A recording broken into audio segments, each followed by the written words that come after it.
Hello friends. So this side Devesh Kumar Mishra. I am selected as Excise Inspector इस साल CGL 2023 के through. मेरी all India rank 744 रही है। अभी जिस दिन रिजल्ट आया उसके 1 से 2 दिन बाद मैंने इंस्टाग्राम पर एक अपनी रील डाली सिलेक्शन वाली। तो उस पर अच्छा रिस्पॉन्स आया मेरे कलीग्स का, बाकी जितने लोग हैं इंस्टाग्राम पर सबका अच्छा रिस्पॉन्स आया। और कई लोगों ने कमेंट सेक्शन में उस रील के और मुझे पर्सनली मैसेज करके मेरी स्ट्रैटेजी एंड मेरे सोर्सेज के बारे में पूछा कि आपने किस तरीके से किया, किस तरीके से प्रिपरेशन की। ये मेरा फर्स्ट अटैम्प्ट था और फर्स्ट अटैम्प्ट में मेरा सीजीएल क्लियर हुआ। तो कई लोगों को लगा कि पूछता हूँ क्या इसने क्या फ़ॉलो किया, हो सकता है कि इसने कुछ अलग फ़ॉलो किया हो जो मैं ना कर रहा हूँ इस टाइम पे। तो मेरे लिए भी थोड़ा-सा मुश्किल था पर्सनली सबको रिप्लाई करना और सबको बताना कि मैंने क्या फ़ॉलो किया, किस तरीके से स्ट्रैटेजी क्या लगाई, क्या सोर्सेज़ मैंने यूज़ किए। तो उसके लिए मैंने सोचा एक काम करता हूँ, यूट्यूब पे एक वीडियो बना देता हूँ अपने सारे सोर्स एंड स्ट्रैटेजी के जो मैंने किए हैं जिस तरीके से अपने प्रिपरेशन के दौरान। तो सबको ईज़ी हो जाएगा कि हाँ, ठीक है वो वीडियो देख लेंगे तो उनको समझ में आ जाएगा, उनकी सारी क्वेरीज़ खत्म हो जाएँगी। उसके अलावा कोई रहेंगी तो फिर मैं पर्सनली बता दूँगा। और ये बात मेरे लिए भी आसानी होगी कि मुझे पर्सनली सबको नहीं बताना पड़ेगा पूरी डिटेल्ड अपनी चीज़ें। तो बस ये वीडियो उसी के लिए है। मैं बता वही वीडियो बनाने जा रहा हूँ। तो strategy and sources I followed for SSC CGL. और मैं कोई ऐसा यूट्यूबर हूँ नहीं, ना मैंने कभी आज तक यूट्यूब पे कोई वीडियोज़ बनाए हैं, तो मेरे को ना इस बात का अंदाज़ा है कि कितनी लंबी वीडियो जाएगी और कैसी बनेगी। बट हाँ, आई ट्राइड माय बेस्ट कि मैं अपनी चीज़ें बता पाऊँ और अगर किसी को इससे हेल्प होता है तो of course I will be glad. तो बढ़ते हैं आगे, वीडियो पे आते हैं। वीडियो से पहले स्टार्ट करने से पहले मैं अपने थोड़े प्री एंड मेंस के स्कोर्स अपने बता देता हूँ आप सबको कि मेरे क्या स्कोर्स रहे। प्री जुलाई में हुआ था। प्री में मेरे स्कोर रहे थे 162.5 और ये रॉ थे और नॉर्मलाइज्ड होके 172.36 हो गए थे। ये रॉ है और ये नॉर्मलाइज्ड है। तो सब्जेक्ट वाइज डिस्ट्रीब्यूशन जो मेरे नंबर्स के थे वो थे रीजनिंग में 50 आउट ऑफ 50, जीएस में 25 आउट ऑफ 50 थे, मैथ्स में 45 आउट ऑफ 50 थे और इंग्लिश में 42.5 आउट ऑफ 50 थे। नॉर्मलाइज होकर 172.36 हुए थे जिसकी वजह से मेरी एओ की लिस्ट में भी नाम थी। बट मैंने एओ का एग्ज़ाम अपना स्किप किया था क्योंकि ना मेरी प्रिपरेशन थी एओ की और ना मुझे एओ पोस्ट भी नहीं चाहिए थी। तो मैंने वो एग्ज़ाम स्किप किया था। मैंने बस नॉर्मल पोस्ट के लिए पेपर दी थी। ये मेरा मेंस का स्कोर जिसमें मैंने 322 स्कोर किए, जिसमें सेक्शन 1 में मेरे रहे 144 आउट ऑफ 180, मैथ्स में 62 रहे, रीजनिंग में 82 रहे, सेक्शन 2 में 178 रहे आउट ऑफ 210, इंग्लिश में 123 आउट ऑफ 135 एंड जीएस में 55 out of 75। As you know mains में एक कंप्यूटर सेक्शन भी होता है जो कि क्वालिफाइंग इन नेचर होता है, जिसमें आपको अनरिजर्व से अगर आपको तो 27 नंबर लाने होता है 60 में से। मेरे 45 नंबर्स थे तो ईजिली क्वालिफाई हो गया था, कोई ज़्यादा इशू नहीं हुआ था। इन जनरल होता भी नहीं, इस साल तो सभी क्वालिफाई करके इसी था पेपर, क्वेश्चन ईजी आए हुए थे। ये था मेरा मेंस का स्कोर कार्ड। बगल में मैंने स्कोर कार्ड अपना लगाया हुआ है, आप देख सकते हो मेरी परफॉर्मेंस क्या है, मेरा स्कोर क्या है। और मेंस के बाद अभी मेरा डॉक्यूमेंट वेरिफिकेशन भी हो गया है। अभी मैं बनारस गया था, डॉक्यूमेंट वेरिफिकेशन मैंने करा लिया है अपना। और मेरा ज़ोन एलोकेशन भी हो गया है, अभी तो मुंबई मिला है। लेट्स सी आगे क्या करना है क्या नहीं करना है। तो आगे बढ़ते हैं अपनी वीडियो पे। तो एज़ यू नो प्री और मेंस 2 स्टेज होते हैं। सिलेबस आई थिंक आप सबको पता होगा हर सब्जेक्ट का कि किसमें क्या-क्या आते हैं। प्री और मेंस के लगभग तो सिलेबस सेम ही होते हैं। एक आध टॉपिक मेंस में एक्स्ट्रा ऐड हो जाते हैं, वैसे प्रोबेबिलिटी, स्टैटिस्टिक्स एंड ऑल। तो वो तो बाद की बात है, पहले तो मेन सिलेबस जो है वो देख लेते हैं। तो for information, for general information, आप जानते ही हो कि रीजनिंग, जीएस, मैथ्स और इंग्लिश जो हैं उसके 25-25 क्वेश्चंस होंगे। टायर 1 में 50-50 नंबर के, एक क्वेश्चन 2 नंबर का। तो इन टोटल 100 क्वेश्चंस होंगे, 200 नंबर के होंगे। 1 घंटा कंबाइंड टाइम मिलेगा। कोई ऐसा सेक्शनल टाइमिंग या सेक्शनल कट ऑफ का कोई ऐसा सीन नहीं होता है। कई लोग कहते हैं बट ऐसा कुछ होता नहीं है। आप नॉर्मली एक सिंगल कट ऑफ आती है, वो क्लियर करो, आप प्री क्वालिफाई कर जाओगे। प्री के नंबर जुड़ते भी नहीं है फाइनल मेरिट में, बस मेंस के बेस पे मेरिट बनती है, उसी पे रिजल्ट आता है। मेंस में भी वही सेम 4 सेक्शंस होते हैं, maths, reasoning, English and GS. Maths and reasoning के 30-30 क्वेश्चंस होते हैं, 90-90 मार्क्स के। मेंस एक क्वेश्चन 3 नंबर का गलत हो। प्री में 1/4 नेगेटिव मार्किंग होती है, मेंस में 1/3 नेगेटिव मार्किंग होती है। मैथ्स एंड रीजनिंग के लिए कंबाइंड 1 आवर मिलते हैं आपको करने के लिए, एंड वहीं इंग्लिश और जीएस के लिए आपको कंबाइंड 1 आवर मिलते हैं, जिसमें इंग्लिश के 45 क्वेश्चन होते हैं 135 मार्क्स के, और जीएस के 25 क्वेश्चन होते हैं 75 मार्क्स के।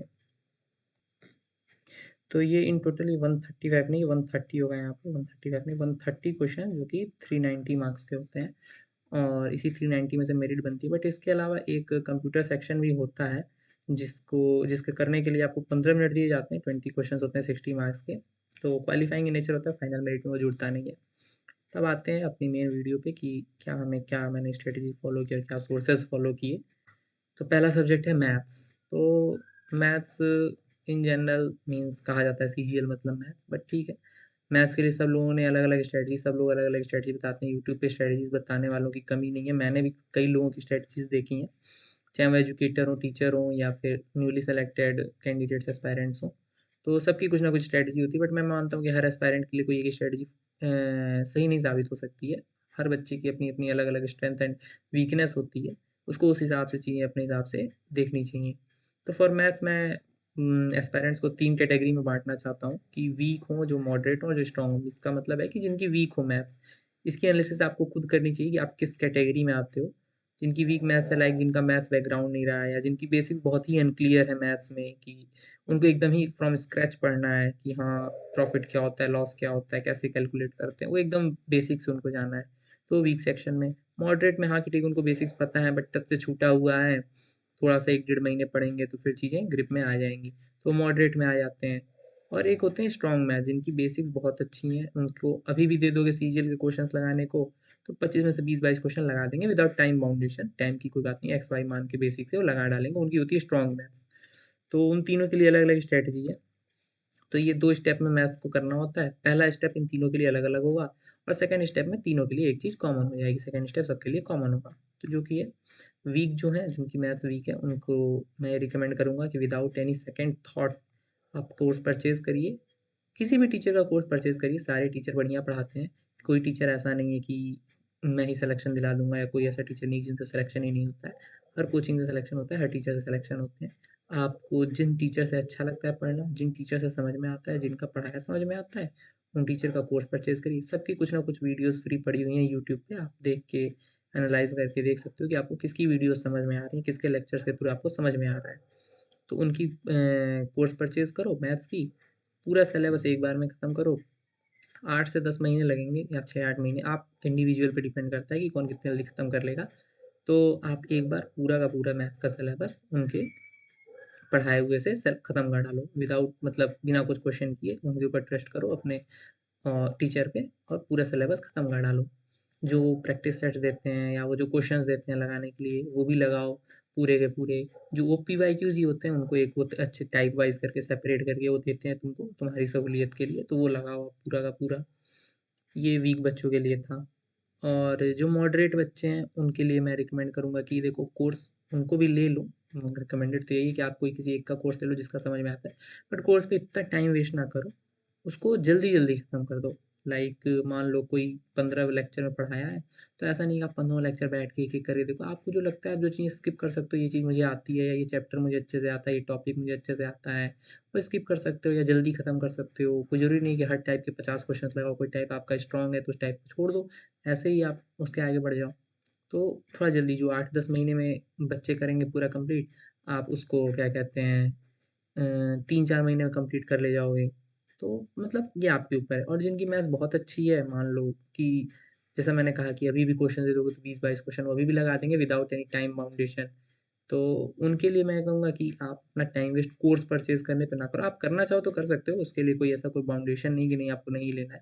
बट मैं रिकमेंड करूँगा कि वो टाइम वेस्ट होगा, आप कोर्स परचेज करके बैठ के पूरा उतना डिटेल में पढ़ोगे तो कोई सेंस नहीं बनेगा। ये आपकी बेसिक स्ट्रॉन्ग है, तो आप डायरेक्ट जाओ। जो यूट्यूब पे फ्री लेक्चर्स पड़े हुए हैं, फ्री क्रैश कोर्सेज पड़े हुए हैं डिफरेंट डिफरेंट टीचर्स के, सब टीचर ने किसी ना किसी टॉपिक पे, किसी ना किसी चैप्टर का डिटेल्ड लेक्चर पढ़ा हुआ है या फिर क्रैश कोर्स दिया हुआ है, आप वो पढ़ लोगे, आपके लिए वो एनफ है कि आपको उतना ही जानना है, क्योंकि बेसिक्स आपको आते हैं। आपको बस वही जानना है कि आपको एग्जाम में कैसे चीज़ें सॉल्व करनी है, कि आप इन टाइम वो चीज़ों को सॉल्व कर लो। तो ये तो हो गए थे फर्स्ट, ये तो था फर्स्ट स्टेप सबके लिए। बट जो सेकंड स्टेप है मैथ के लिए, वो है सबके लिए कॉमन। क्योंकि आप एक बार जब सिलेबस कंप्लीट कर लोगे, जो उन्होंने क्वेश्चंस दिए वो क्वेश्चंस लगा लोगे, एक बार आपका पूरा गो थ्रू हो गया आप सिलेबस के लिए, फिर आप सेकंड स्टेप पे आओगे जो कि है मॉक्स प्रैक्टिस करना। 30% पढ़ाई है, 70% प्रैक्टिस है मैथ्स में। पढ़ के आप पूरा पढ़ लो, फिर एग्जाम में जाके बैठ जाओ, एक क्वेश्चन नहीं लगेगा। वरना आप पढ़ो कम लेकिन प्रैक्टिस ज़्यादा करो, तो आपके ज़्यादा क्वेश्चन एग्जाम में सॉल्व होंगे। तो practice is must for maths. तो आप टेक्स्ट बुक से प्रैक्टिस कर सकते हो, क्योंकि टेक्स्ट बुक मैं इसलिए रिकमेंड करता हूँ क्योंकि टेक्स्ट बुक के जो मॉक्स बनाए हुए हैं उन्होंने, वो सारे पीवाईक्यूज़ को ही शफल किया हुआ है, सारे क्वेश्चन उनके पीवाईक्यूज़ पे ही बेस्ड होते हैं, तो आपकी पीवाईक्यूज़ की ही प्रैक्टिस हो जाती है, जो पीवाईक्यूज़ के जो टाइप्स होते हैं डिफरेंट डिफरेंट, उसी की सारी प्रैक्टिस हो जाती है। और जो आप मॉक्स देते हो, मॉक तो आपने दे लिया, सिलेबस खत्म हुआ, मॉक देना स्टार्ट किया। अब जो सबसे इम्पोर्टेंट चीज़ है मैथ्स की, कि आप सिलेबस खत्म करने के बाद मॉक दोगे तो ऐसा नहीं कि आप 25 के 25 सवाल लगा लोगे। आपके हो सकता है 15 लगें किसी के, हो सकता है किसी के 20 लगें, और किसी को हो सकता है 10-12 ही लगें, ठीक है? क्योंकि टाइम की भी दिक्कत होती है कि आप टाइम में नहीं लगा पाओगे, क्योंकि आपने पढ़ तो लिया लेकिन आप लगा नहीं पाओगे। तो उसके लिए कुछ-कुछ जो टाइप्स की दिक्कत आपको होता है, उसके लिए आपको एक सेपरेट कॉपी बनानी है। वो मैं बताता हूँ कैसे बनानी है। लाइक आपने मॉक दिया पहला, अब मान लो किसी को उस मॉक में 20-25 क्वेश्चन है, मान लो किसी के 20 लग गए, किसी के 18 लग गए, किसी के 22 लग गए, ठीक है? बट ऐसा तो होगा नहीं किसी के 25-25 लग गए, एकदम फ्लुएंटली लग गया, नहीं, ऐसा हो ही नहीं सकता। कोई 5 क्वेश्चन में फँसा होगा, कोई 8 क्वेश्चन में फँसा होगा, कोई 10 क्वेश्चन में फँसा होगा। फँसा होने का बस यही मतलब नहीं है कि आपसे वो सवाल लगा नहीं। अगर किसी कैंडिडेट को, किसी एस्पायरेंट को एवरेज टाइमिंग जो उसमें दिखाती है, एवरेज अगर 1 से 1 मिनट लग रहा है और आपको वो सवाल करने में 3 साढ़े 3 मिनट लग जा रहे हैं, तो वो क्वेश्चन भी आपके लिए डिफ़िकल्ट है। तो ऐसे जितने क्वेश्चंस हैं उस मॉक में, उसको एक कॉपी में आप नोट डाउन करो, क्वेश्चन नंबर 1, उस क्वेश्चन को लिखो, फिर उस क्वेश्चन का जो शॉर्ट सॉल्यूशन होता है, शॉर्ट सॉल्यूशन होता है ना, जो आपको एग्जाम में करना होता है कि आप जल्द से जल्द उसको सॉल्व कर लोगे, तो क्या कहते हैं, आप कम से कम टाइम में उसको सॉल्व करो, क्योंकि बेसिक से तो आप सॉल्व करोगे तो अलग ही चीज़ होगी, बट आप उसको जल्द से जल्द आपको सॉल्व करना है, तो वो शॉर्ट सॉल्यूशन आप उस कॉपी में लिखो। इस तरीके से आपके 8-10 या 5-6 जितने क्वेश्चन आपके फंसे या जितने में आपको दिक्कत हुई, उन क्वेश्चन की आपकी एक मॉक की कॉपी बन गई, ठीक। और जो आप 1 या 2 दिन बाद या फिर अगले दिन, किसी दिन, जिस दिन आप मॉक देने जाते हो अगला सेकंड मॉक, उस दिन आप वो जो क्वेश्चंस आपने लिखे हैं पिछले मॉक से, उन क्वेश्चंस का बढ़िया से रिवीजन करो। क्योंकि वही क्वेश्चंस थे जो आपके मॉक में फँस रहे थे, जिनको करने में आपको इश्यू हो रहा था, जिनको करने में आपको डिफ़िकल्टी आ रही थी। और जब वो रिवीजन आप करोगे मॉक से पहले, तो जब अगर वो क्वेश्चन फिर से सेम वही टाइप अगर वो क्वेश्चन इस मॉक में आता है, तो आप लगा लोगे, कोई दिक्कत नहीं होगी। और इसी तरीके से मान लो कोई नया क्वेश्चन इस मॉक में आता है, जो नया टाइप है, इसमें इश्यू हो रहा है, तो फिर उसको कॉपी में नोट डाउन करो। फिर अगले तीसरे मॉक जब देने जाओ, तो जितने 15 क्वेश्चन लिखे 8-10 दोनों मॉक के मिला के उसको रिवीजन कर लो। ऐसे करते-करते जब आप 20, 25, 30 मॉक दे लोगे, मतलब महीने 2 महीने में, तो फिर आपकी एक कॉपी तैयार हो जाएगी। वो कॉपी में बस वो क्वेश्चंस होंगे जिन क्वेश्चंस में आपको पर्सनली डिफ़िकल्टी आती है। हो सकता है कोई ऐसा कोई ईज़ी सा क्वेश्चन हो, सारी सबके लिए आसान हो, बट किसी के लिए वो डिफ़िकल्ट होता हो, तो वो पर्सनल कॉपी आपकी होगी। तो उस कॉपी को बनाओ जिसमें आपके 200, 300, 400 जितने भी क्वेश्चन हो, वो क्वेश्चन हो उसमें, और फिर उसी को रिवीजन बार-बार रिवीजन करो, एंड कभी-कभी मीन्स ऑकेज़नली आपकी जो डिटेल्ड नोट्स की कॉपी है, जो आपने सिलेबस कंप्लीट करते हुए बनाई थी, कभी-कभी वो चैप्टर वाइज़ रिवाइज़ कर सकते हो। बट एक वो कॉपी जो मॉक की बनती है, वो बहुत ही ज़रूरी है, उसके बिना आपको बहुत ही इश्यू होंगे। उस कॉपी की वजह से आपकी चीज़ें बहुत आसान हो जाएँगी। ये थी मैथ्स की थोड़ी-सी तरीका, जो मुझे लगता है जो मैंने फ़ॉलो भी किया था। मैं अपने आप को, मेरे बेसिक्स बहुत सही थे, जब मैं पहला सीजीएल का मैं 25 क्वेश्चन लगाया था, तो मेरे खुद भी 18-20 लग गए थे। तो मैं अपने बेसिस को स्ट्रॉन्ग मानता हूँ, तो मैंने कोई इसीलिए कोर्स नहीं परचेज़ किया था। डायरेक्ट यूट्यूब पे ही जो क्रैश कोर्सेज़ अवेलेबल हैं, शुभम सर के, गगन सर के, और भी हैं लोग, टीचर लोग, भूतेश सर हैं, आभा सैनी सर, उन सबके मैंने क्रैश कोर्सेज़ चैप्टर वाइज़ देखे, कई जिन-जिन की ज़रूरत लगी, और फिर क्या कहते हैं, मैंने मॉक्स दिए, ये कॉपी बनाई अपनी एक नोटबुक की मॉक की, और उसी के थ्रू मेरी मैथ्स की प्रैक्टिस हो गई। अब आते हैं नेक्स्ट सब्जेक्ट पे, जो कि है, अच्छा, नेक्स्ट सब्जेक्ट, पहले मैं अपने सोर्सेज़ बता देता हूँ मैथ्स के। लाइक मैंने गगन प्रताप सर और सोहम, जैसे मैंने बताया कि गगन प्रताप सर, सोहम जैन सर से आरबी के जो हैं, उनके फ्री मैथ के कोर्सेज़ यूट्यूब पे बहुत पड़े हुए हैं, कंटेंट सारा पड़ा हुआ है, तो मैंने उनसे पढ़े हैं। कॉन्सेप्ट किंग आती है गगन प्रताप सर की, वो उन्होंने एक कंपाइलेशन किया हुआ है, सारे formulas and shortcut tricks of advance का, या फिर कह लो जिसका भी है, वो सारे मैथ्स के कंपाइलेशन किए हुए, जिनकी आपको यूज़ पड़ेगी एग्ज़ाम में। तो बहुत अच्छी, आई विल रिकमेंड कि आप उसको ले लो, आपको बहुत हेल्प होगा। मैंने कॉन्सेप्ट किंग जो ज्योमेट्री के लिए, मेंसुरेशन और ट्रिग्नोमेट्री अलजेब्रा के लिए, मैंने कम से कम वो 10-15 बार रिवाइज़ किए, प्री एंड मेंस का मिला के, प्री एंड मेंस दोनों से पहले। तो इतनी बार प्रैक्टिस करने के बाद मेरे सारे थ्योरम जो थे वो दिमाग में स्टिक हो गए थे कि हाँ, ये थ्योरम ऐसा है, ये थ्योरम ऐसा है। जैसे वो क्वेश्चन आता था ज्योमेट्री का बता रहा, ये सारे थ्योरम्स मेरे स्टिक हो चुके थे दिमाग में। जैसे वो क्वेश्चन मॉक में आता था, मेरे दिमाग में आ जाता कि हाँ, ये ऐसा कोई थ्योरम होता है, तुरंत मैं लगा देता था। तो कॉन्सेप्ट की मैंने यूज़ की थी। शुभम जैन सर की यूट्यूब पे एक कैलकुलेशन वाली वीडियो है, वो भी बहुत हेल्पफुल होगी वो एग्ज़ाम पर्पज़ से, कि आपको 2-4 ट्रिक्स पता चलेंगे कि एग्ज़ाम में क्वेश्चन्स कैसे सॉल्व करते हैं। अगर आप डायरेक्ट कोई बिना सॉल्यूशन निकाले सॉल्व किए direct question unit digit method से, या फिर डिजिटल सम मेथड से, या फिर किसी अन्य दूसरे ट्रिक्स एंड मेथड से आंसर निकल आता है, उसका भी यूज़ पड़ता है, जिसका आपका बेनिफिट मिलता है आपको। मैंने वो भी देखा था। फिर गगन प्रताप सर की यूट्यूब पे एक शॉर्ट्स वाली चैनल है, मैथ्स वंडर इन सेकंड्स करके, उसपे वो 30-30 सेकंड के शॉर्ट्स डालते हैं। उन शॉर्ट्स में वो क्वेश्चंस बनाते हैं, मीन्स क्वेश्चंस आते हैं पीवाईक्यू ही होते हैं और उनका एक डिटेल सॉल्यूशन जैसे बच्चे अगर करेंगे तो बाई डिटेल्ड मेथड जाएंगे एक्स मान के वाई मान के, और उसके लिए वो एक शॉर्ट ट्रिक बताते हैं 30 सेकंड में ही कि इसको इस तरीके से सॉल्व करोगे तो तुरंत सॉल्व हो जाएगा। तो मैंने उसके लिए एक स्पेशल कॉपी बनाई थी, उनके उस चैनल पे कई सारे शॉर्ट्स पड़े हुए हैं, मैं उस शॉर्ट्स को देखता था लाइन से, और जो देखता था उसको उसी तरीके से जैसे वो लिखवाते थे कॉपी में एक नोट्स बना लेता था। तो मेरी एक वो भी एक कॉपी थी, तो आप एक वो कॉपी बना सकते हो बनाना चाहो तो आपको बहुत हेल्प करती है ट्रिक्स एंड नए-नए ट्रिक्स एंड नए-नए शॉर्टकट्स याद करने में, कि वो क्वेश्चन को सॉल्व करने में ईज़ीनेस होती है आपको।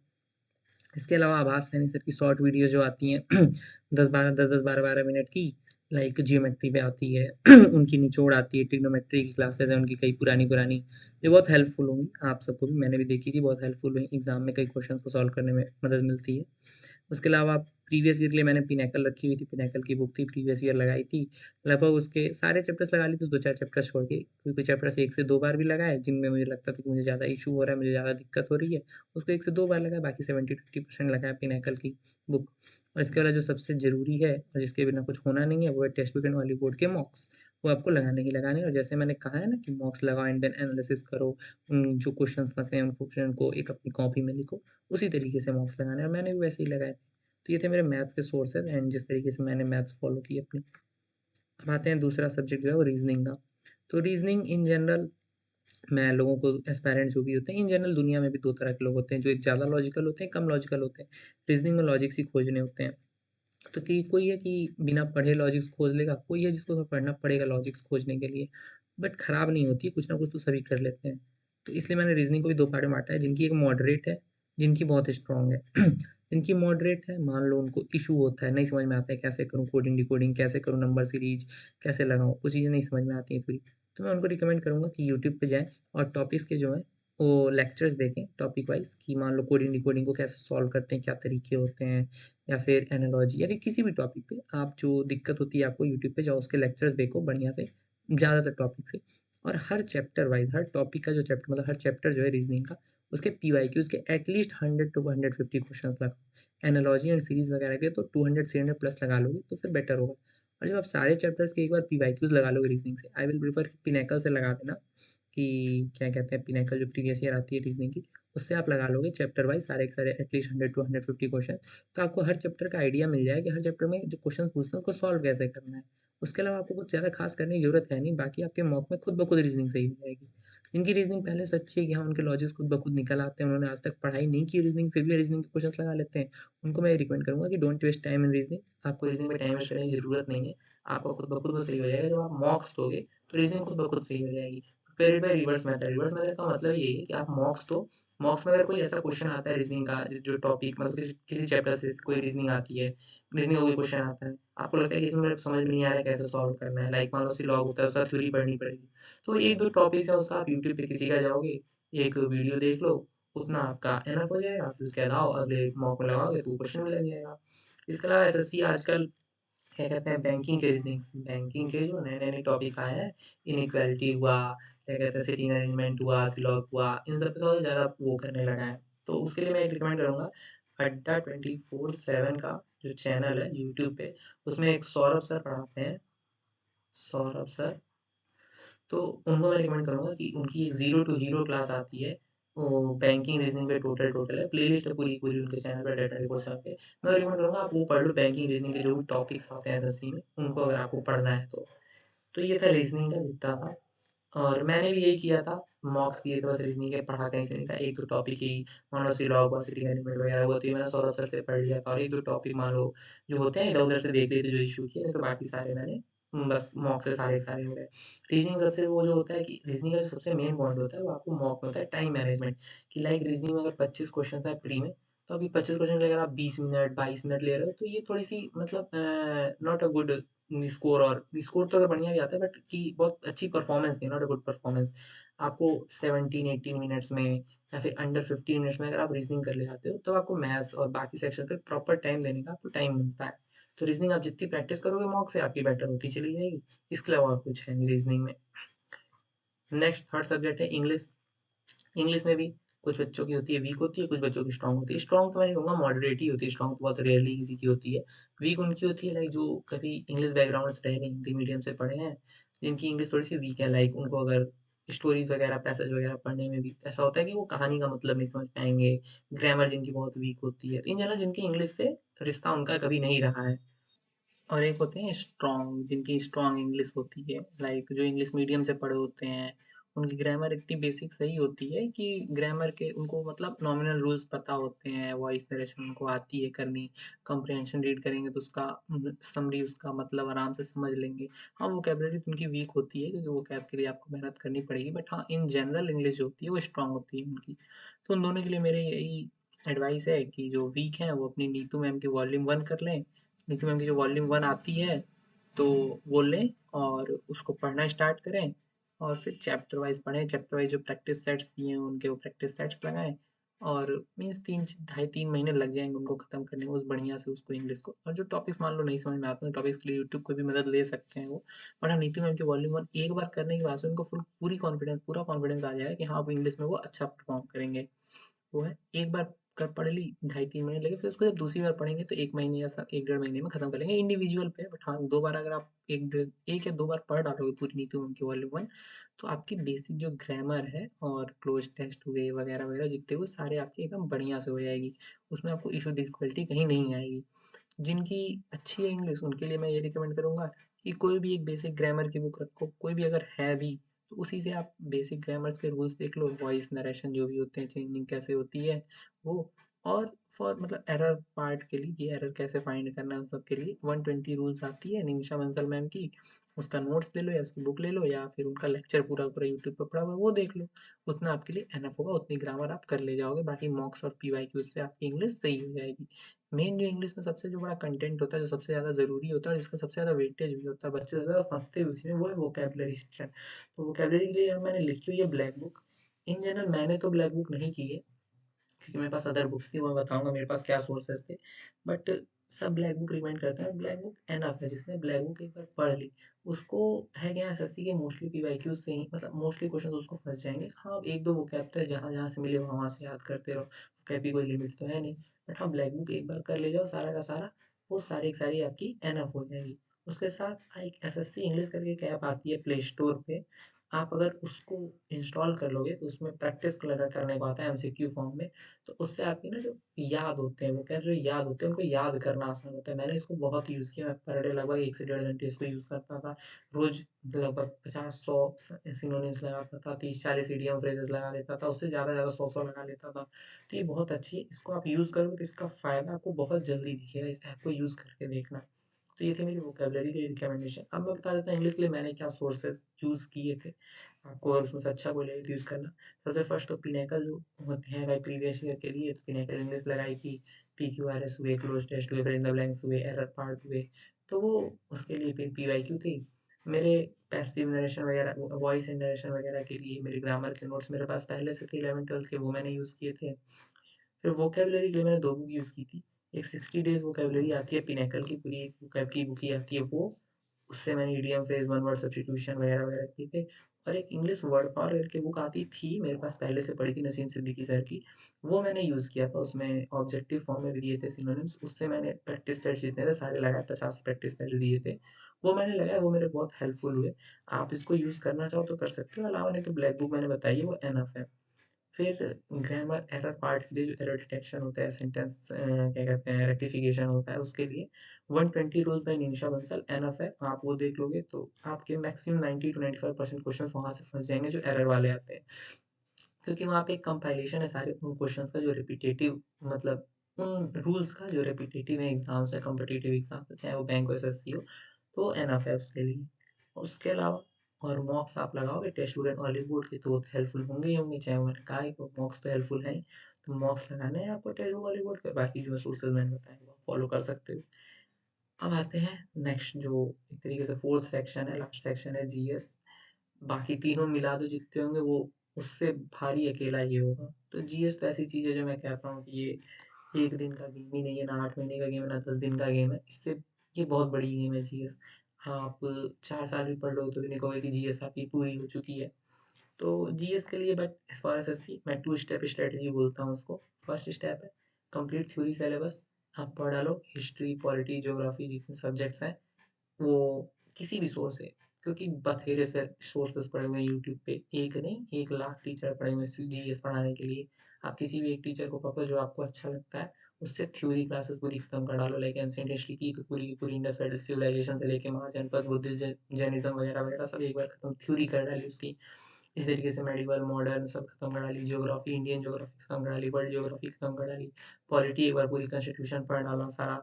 तो इस तरीके से आप एक बार जब थ्योरी खत्म कर लोगे, इसको खत्म करने में 8 महीने 6 महीने बहुत टाइम लग जाएगी, बट एक बार जब थ्योरी खत्म कर लोगे ना, तो आपको क्वेश्चन जो अगर 25 आते हैं तो 10 क्वेश्चन तो आप ऐसे ही कर ले जाओगे। फिर इसके बाद आता है सेकंड स्टेप, जो कि प्रीवियस ईयर लगाना, previous year question from pinnacle GS. Pinnacle की एक जीएस की बुक आती है जिसमें पीवाईक्यूज देते हैं विथ एक्सप्लेनेशन, ऑब्जेक्टिव फॉर्म में देगा, नीचे इसके एक्सप्लेनेशन देंगे। उसके बाद जब आप वो पढ़ोगे ना, तो आपके क्वेश्चन सारे पीवाईक्यूज लग जाएंगे, वो आपको याद हो जाएंगे, और आपको पता चल जाएगा कि आपको कहाँ पे फोकस करना है, और उसको याद करना भी आसान हो, क्योंकि आपने थ्योरी पढ़ी हुई है पहले से। 50 क्वेश्चन आप प्रीवियस ईयर पढ़ोगे तो आपको 25-30 पहले से आते होंगे, बस 15-20 याद करने हैं। तो ये थी मेरी 2 स्टेप स्ट्रेटजी जीएस के लिए। जीएस बहुत वास्ट है, आप जहाँ से मन करे वहाँ से पढ़ो, बट ये 2 स्टेप स्ट्रेटजी, पहले थ्योरी बढ़िया से सारे सब्जेक्ट्स की कंप्लीट कर लो, उसके बाद ही प्रीवियस ईयर पे आना वो लगाने के लिए। डायरेक्ट प्रीवियस ईयर पे आओगे तो आपको मुश्किल ही मुश्किल होगी।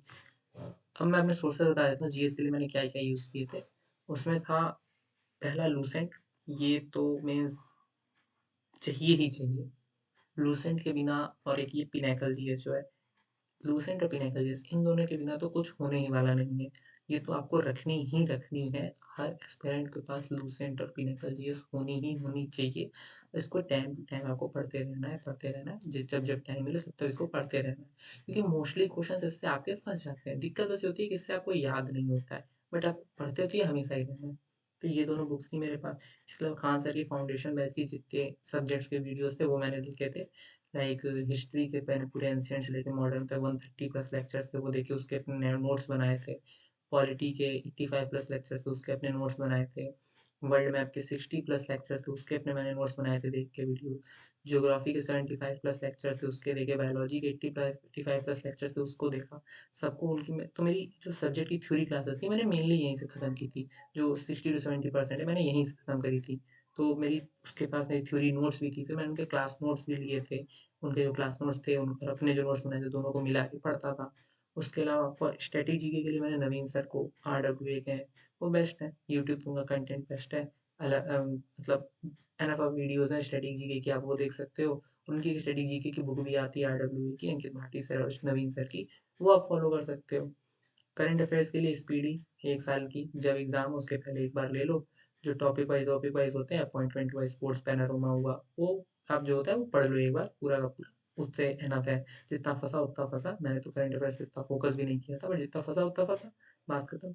यूट्यूब चैनल्स के लिए पारमार एसएससी है अभी one of the best channels SSC के जीएस के लिए, क्योंकि वो पीवाईक्यूज प्लस थ्योरी को वो साथ में पढ़ाते हैं। जो मैंने 2 स्टेप बोला ना कि पहले थ्योरी पढ़ो फिर पीवाईक्यू पढ़ो, वो उसी चीज़ को कंबाइन करके एक स्टेप में पढ़ाते हैं कि पीवाईक्यू के बेसिस पे ही थ्योरी पूरी पढ़ा देते हैं। तो बहुत हेल्पफुल होता है जिन बच्चों को अगर दिक्कत होती है कि नहीं बहुत टाइम लग जाएगा थ्योरी खत्म करने में, वो पारमार एसएससी के पास एक बार जाके उनकी 1-2 वीडियोस देख सकते हैं। अगर उनको अच्छा लगे तो उनका कोर्स आता है जीएस का, वो भी परचेज कर सकते हैं, मैं सुनता हूँ रिव्यूज़ अच्छे हैं उनके, आप उनको भी फॉलो कर सकते हो। मैंने उनके मैराथन्स वगैरह यूट्यूब पे देखे थे, परचेज़ नहीं किया था, कोर्स नहीं परचेज़ किया, बट हाँ यूट्यूब पे मैराथन्स वगैरह मेंस के टाइम पे देखे थे। और सुदर्शन गुर्जर सर से ज्योग्राफी पढ़ी थी, इंडियन ज्योग्राफी पूरी की पूरी, उनकी यूट्यूब पे प्लेलिस्ट थी, वर्ल्ड मैप उनसे पढ़ा था, उनसे भी पढ़ा था, खान सर से भी पढ़ा था, सुदर्शन सर से भी पढ़ा था। फिर खान सर के क्लास नोट्स जैसे मैंने बताया सब परचेज़ किए थे, मिल जाते हैं दुकान पे आराम से। घटना चक्र आती है पीसीएस वालों की, वो पढ़ डालो, क्वेश्चंस वहाँ से फँसते ही फँसते हैं, डायरेक्ट डायरेक्ट क्वेश्चन फँसते हैं। मैंने भी पढ़ी थी। ऐसा नहीं मैं कहूँगा कि सारी घटना चक्र सारी पढ़ डाली, बट हाँ, कुछ-कुछ चैप्टर्स पढ़े जो चैप्टर्स मुझे लगते थे कि वीक हैं, इन क्वेश्चंस को मैं पढ़ लूँगा, यहाँ से पढ़ लूँ, वहाँ से पढ़ लूँ, तो वहाँ से पढ़े हैं। परीक्षा वाणी की बुक आती है, परीक्षा वाणी मैंने पढ़ी, मॉडर्न हिस्ट्री की पढ़ी है पूरी, पॉलिटी की कुछ पार्ट्स पढ़े, इंडियन ज्योग्राफी कुछ पढ़ी है उसकी, तो वहाँ से पढ़े हैं। और कई सारी मेरे को जीएस की कई बुक्स पढ़ी हैं मैंने, 10, 15, 18 बुक पढ़ी हैं, थोड़ी-थोड़ी, थोड़ी-थोड़ी, ऐसी नहीं कि सारी एक बार पूरी खत्म कर दी। हाँ, जब-जब मन करता है कोई चैप्टर पढ़ने का, तो कोई चैप्टर पढ़ लेता हूँ। तो जीएस का यही है कि आप जितना पढ़ोगे उतना पढ़ोगे, बट हाँ, उतना ही आपके लिए बेटर, बट हाँ, वही है 2 स्टेप, पहले आपको थ्योरी पूरी पढ़ लेनी है एक बार हर सब्जेक्ट की, उसके बाद पीवाईक्यूज़ पे आना है, पीवाईक्यूज़ से आपको क्वेश्चन्स फँसेंगे, आपका परफॉर्मेंस बेटर हो जाएगा खुद ब खुद। तो ये बस यही था, एंड ऑफ स्लाइड। तो अब यहीं तक मेरा वीडियो था, यही मेरी स्ट्रैटेजी थी। बाकी ये मेरा पहला वीडियो था, मेरा कुछ ख़ास मुझे पता नहीं था कैसे बनाना है, कैसे नहीं बनाना, बस मैंने बना दिया।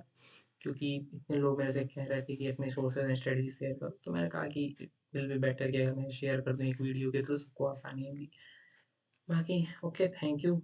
बाकी मैं ट्राई करूँगा, अगर आप लोग कुछ और कहोगे तो उसके वीडियो बनाने की, but as I said earlier कि मैं कोई एजुकेटर या कोई गाइड नहीं हूँ जो मैं टाइम टू टाइम आके वीडियोस बनाऊंगा हर सब्जेक्ट पे। बस हाँ, अगर किसी को किसी चीज़ पे हेल्प चाहिए होगी, किसी चीज़ पे गाइड चाहिए होगी, तो आई विल ट्राई कि मेरे से जितना होता है मैं उतना करूँगा। Okay guys, thank you so much for watching my video and okay bye.